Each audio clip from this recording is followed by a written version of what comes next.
Another deadly weekend shooting, where it happened and how, what police are saying so far. Ebola hits home. It may seem like a distant danger, but it is already reaching our community. Find out how just ahead.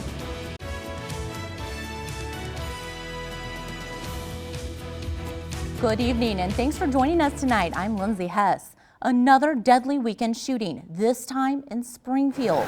Calls for help came in around 10:30 last night.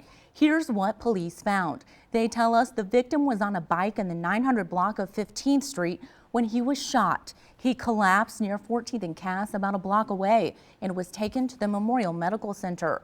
The victim has been identified as 41-year-old Kirk Hardy. We are told he was pronounced dead shortly before 11:30 last night. There was an autopsy this afternoon, but tonight there is still no word on any suspects in this crime. Still few answers. The last volleyball game for Benedictine University held today. Since the school is changing the rules for next year, those student athletes won't be back. News Channel 20's Brett Baldeck reports many of them now wonder about scholarships and if they will ever play their favorite sport again. It's hard for all of us.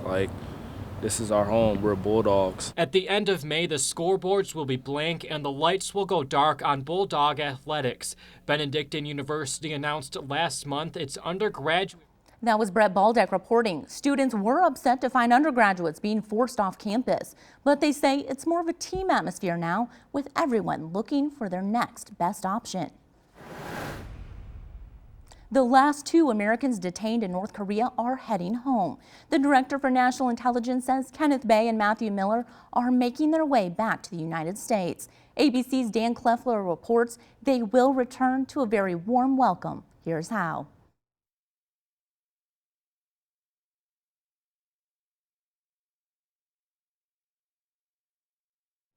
Veterans Day just around the corner this Tuesday, and now we're hearing straight from veterans detailing their experiences overseas.